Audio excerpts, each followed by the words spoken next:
So let's say you've got a fantastic bedtime routine and they are waking up or not falling asleep. You're having a lot of trouble with this, and bedtime just seems to drag on and on and on.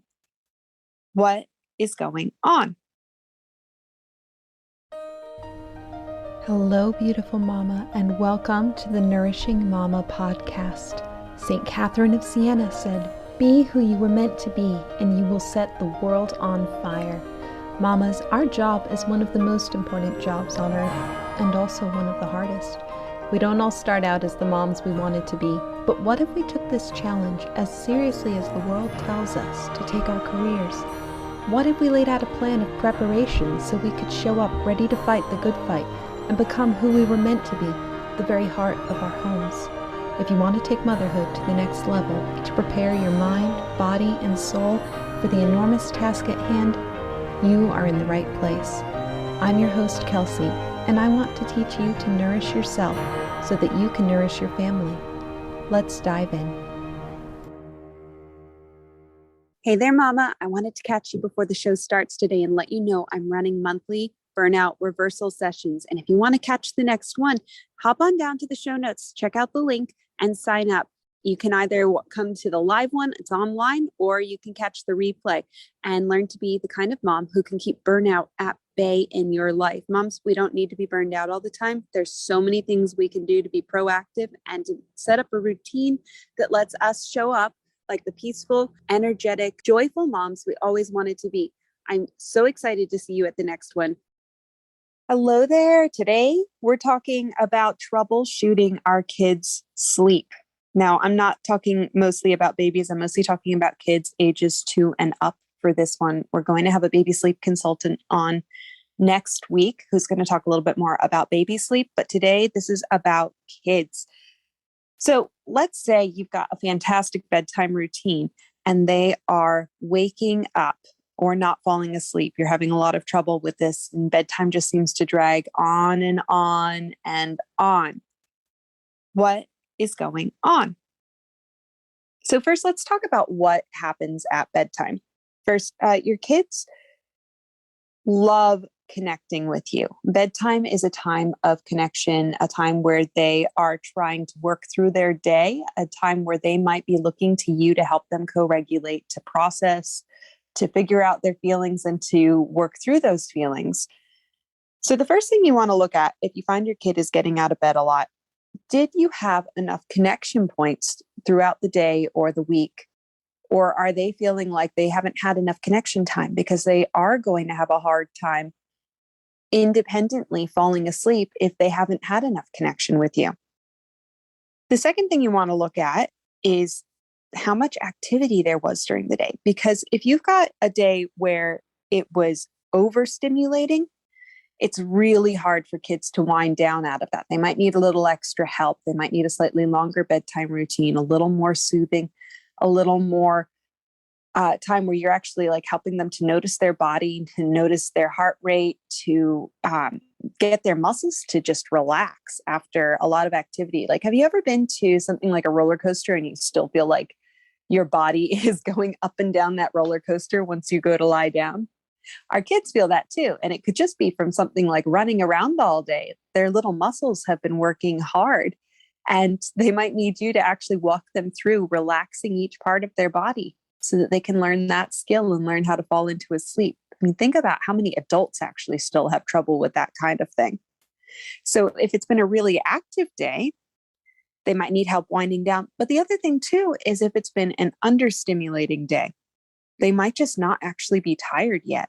They might still have energy to burn. So you want to notice that, and you want to say, okay, maybe they need a little more time of being awake, not doing something super high energy, because obviously you still want to be consistent with your bedtime routine, but maybe they need to be allowed to sit in their bed and look at a book a little longer or play with their stuffed animals.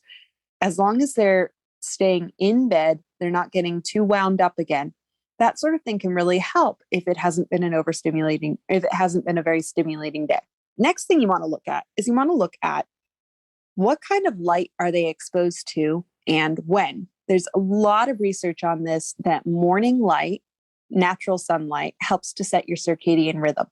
So if you're finding that your kid is consistently having trouble falling asleep at night, you can ask yourself, are they getting sunshine in the morning? And the other thing to ask is, are they getting too much screen time too close to bed? Because that's also something that could be signaling to their brain that it is still daytime. The blue light tells your body that it's not nighttime yet. And it's really good with kids, especially who are really sensitive to this, to make sure that for at least 2 hours before bedtime, they're not being exposed to a lot of blue light.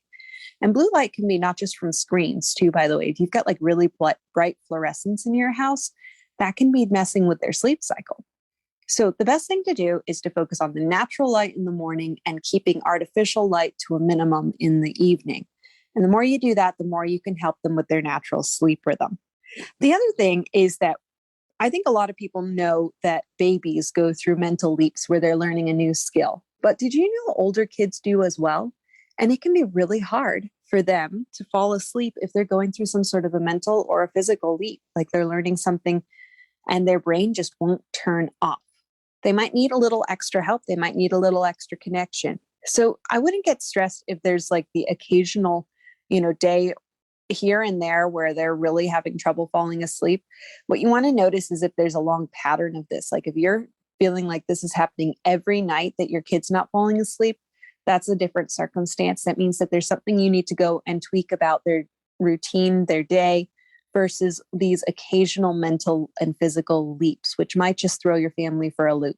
I think the younger they are, the more you see this, but older kids get it too. It doesn't just stop because they're like 5. And then, is your kid neurodiverse? Because if they're having trouble falling asleep consistently, it might not actually be anything in your control or their control. A lot of kids with neurodiversity, ADHD, autism, other things, it comes along with a sleep disorder. And this is where it might be good to talk to your doctor and see if there's anything you can do, anything you can adjust. Some kids need things like melatonin and some kids need something else. A really good one for some kids is to actually do a body scan meditation where you help them work through their body, because it can be that it's not very intuitive to learn how to relax each part of your body. And there's all sorts of meditations that you can find for a body scan like this on YouTube or on the Calm app. And it can help your kid to learn how to relax their body, which is something that's not intuitive for everyone. I think especially for kids with ADHD, it can be really hard. The mind-body connection is not going to be the same as a neurotypical person. Then the last thing you want to check if your kid is really struggling with sleep is if there's a physical component to it or a medical component to it. Again, it's really good to talk to your doctor if you're noticing a problem, because it could be that there's something in their diet. They might have a food sensitivity that's causing sleep problems. A lot of kids that have an allergy have sleep problems, and it can even affect like their breathing. Like they have trouble falling into a deep sleep. They have trouble sleeping at all because they have a really stuffy nose all the time, or sometimes their nasal cavity isn't actually even formed correctly. Getting a doctor to look at that, or sometimes even there are specialist dentists who can look at nighttime breathing and help with things like sleep apnea, can tell you so much about if there's an underlying medical condition with your kids, because it's not a behavior thing if that's what's going on, and all the tweaking and everything you try to do isn't going to affect it. So if you feel like you've been trying everything, it's time to talk to a doctor and see if there's some sort of underlying medical component. It might be either the neurodiversity or a physical issue. Let's just go through real quick all the things that I went through today. First, if you have trouble with sleeping, check on the level of connection that your kid is getting during the day. Second, if they've been understimulated or overstimulated. Third, what kind of light are they being exposed to? Fourth, could they be going through a mental or a physical leap? And fifth, is there neurodiversity or a medical issue at play? If you're checking through all these lists, you are really likely to figure out what is going on with your sleep routine and be able to tweak it and hopefully get a little more sleep for your family. I hope you have a great week, and looking forward to chatting with you guys next week. We've got a sleep consultant coming on to talk about infant sleep. So tune in.